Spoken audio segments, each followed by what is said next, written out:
Let's cut to the chase. You want to be an academic weapon, and I'm going to give you the exact guide on how you're going to do that this year. In case you don't know, my name is Malaya and I'm a third year PhD student, and I went from being a serial procrastinator and honestly somewhat of a failure to doing a PhD, so I know exactly how it feels to be on both ends of the spectrum. But one thing that definitely helped me is realizing no one is coming to save you. If you sit on your ass all day and you just want to watch Netflix, you just want to relax, you just want to take naps, that's on you. I do have to put a disclaimer and say that this video isn't going to be full of inspirational quotes and nice fluffy stories. This is the hard, straight facts. It's all about raw effort, discipline, and just being real with yourself. But anyways, let's get into it and show you how to do it. Number one, if you don't have a routine, you're getting left behind. Now, if you have a job or you go to school, you know from certain hours of the day, you're not available to work on whatever it is you need to do, whether that's your homework, your assignments, your side business, your whatever it might be. So you can block out those hours in your schedule, Monday to Friday, 9 to 5 or 8 to 3:30 or whatever it might be, depending on what your schedule is. Now, the rest of those hours, we need to get a routine down packed. And your routine should include the basic things like enough time to cook and eat and travel. For those of us, like myself included, where your routine is not so standard, that's where things get a little more difficult. So although I'm in the office 9 to 5, Monday to Friday, I do have a part-time job, and that part-time job is a 0-hour contract, which means I could be pulled in last minute.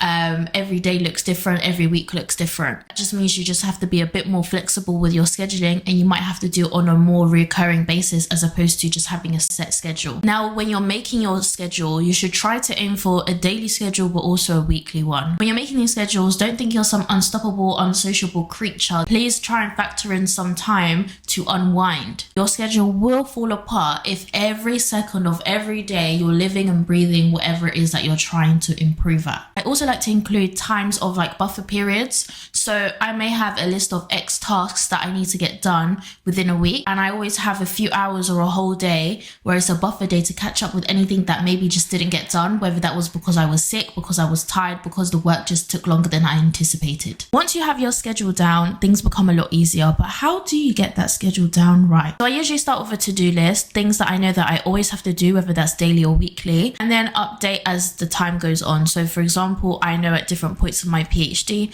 I'll need to be doing different things. I then use the Eisenhower matrix to try and figure out what I need to do. So the Eisenhower matrix actually has 4 components to it.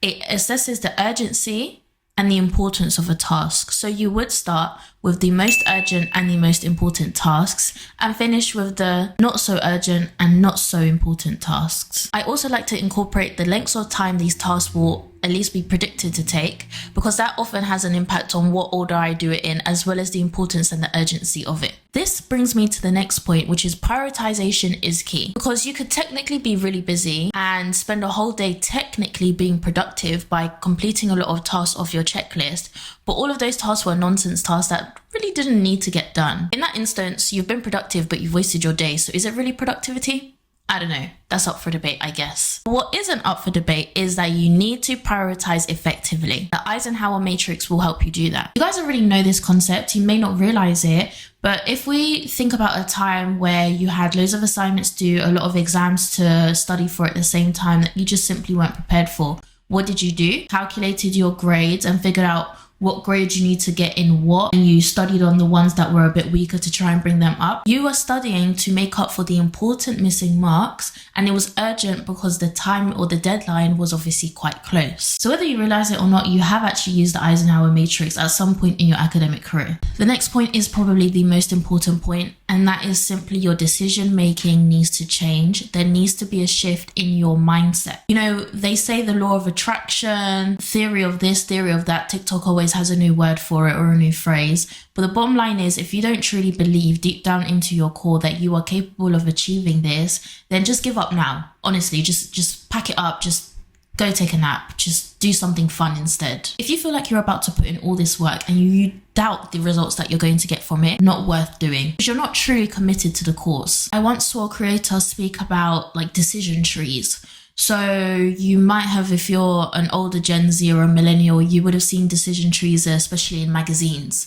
And in these magazines, you know, it could be, what kind of pizza are you? So at the top is like, oh, do you prefer cats or dogs? Cats this way, dogs this way. And the bottom line is, each decision you make guides you along this path where the end goal is basically just what your life is going to end up looking like. Every small decision that you make now sets you apart a few degrees at a time from another student. If for a whole week, every time you thought, oh, I should probably study, you didn't have that switch on your brain to say, yes, let me get up and do it. And instead you said, oh, I'm so tired. I'll do it tomorrow. I'll do it next week. You are now a week behind another student. You may not be chasing your dreams, but there are people out there who are. I especially feel that when you're younger, you don't realize the importance of what these little decisions make. But if you speak to many older people, often they have regrets of not studying as hard or not doing this or not doing that. And it often boils down to the fact that their life just would be easier later on had they just gotten the right grades. They wouldn't have to go back to school. They wouldn't have to go and resit this exam. They wouldn't have to manage an entry-level job while they try to build skills to get into another industry or another job or whatever it might be. If you don't have that mindset shift, you are never going to reap the benefits of what you're sowing because you haven't sowed anything. That leads me on to the next point, which is stop finding excuses. If that's your phone, if that's your laptop, if that's your PlayStation, you need to put it away. So my biggest downfall is the fact that I love to get on my phone.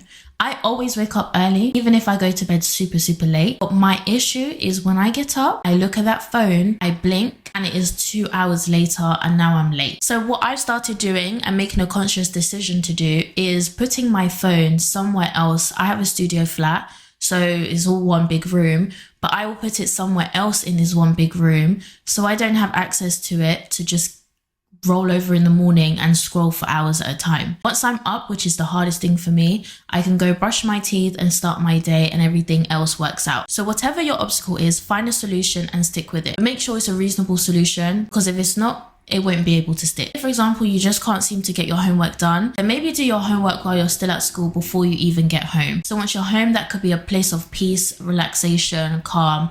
You can eat, you can have fun, play PlayStation, whatever it might be. Just tailor it to what your goals are. However, I must say, if you're trying to be the truest version of a weapon you could be, then doing your homework at school and coming home and just playing video games is not the answer. You need to be maximizing the time that you have at home also. Which is my next point. Alongside prioritization, maximizing of time is really crucial and actually a really good life skill for you to build. When you bake a cake, one of the first instructions is always preheat the oven. The reason it comes first is because it saves time. You need to apply a similar tactic to your own life. We do this in the lab where certain experiments might be in the incubator for 30 minutes. So you set that up, and in those 30 minutes you go and set up for the next experiment. My next point is studying smarter, not just longer. One of the ways you can work smarter and not harder is making sure you're well rested. You know, without trying to sound very cliche, if you are tired, you are not retaining any information. It's actually one of the reasons I don't use any alarms in my day-to-day life. If I'm not awake in time in the morning,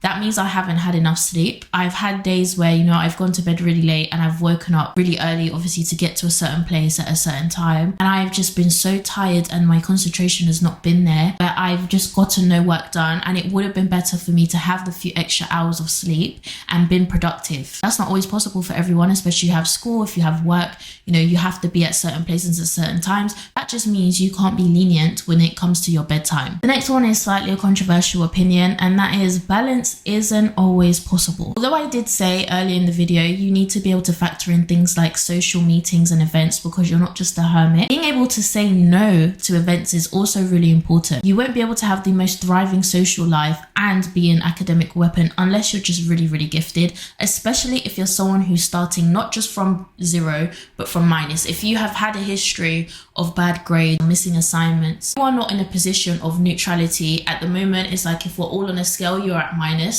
You have to work that much harder to even get yourself to a point where you're neutral. That means saying no to some fun activities. It doesn't mean starve yourself of it entirely. It's kind of like a diet. If you take a diet to an extreme that you've never done before, when you know you struggle with the basic diet, that extreme diet isn't going to stick. It's going to be amazing for a few weeks, but you slip up once, you fall down entirely, it goes to shit. If you are falling behind, you need to figure out exactly why. Is that procrastination? Is that something out of your control? What is it? Only when you're sure what it is can you actually go about addressing it. I think one of my biggest problems is when I got this part-time job alongside my PhD, I didn't realize how slowly but surely I was putting more hours and more energy into my part-time job, and I was experiencing burnout where I just wasn't performing as well as I could have been during my PhD. We all know that person who's always like, oh, this teacher doesn't like me because X, Y, and Z. At some point, you have to stop blaming and start taking accountability. Your grades are not good for any other reason except for yourself. And I think that you truly know that, because if you didn't, I don't think you'd be watching this video. You know that you are the reason you're in this bad situation, and you know that you're the only person who can take you out of it. This isn't a video of how to just improve your academics or improve your performance.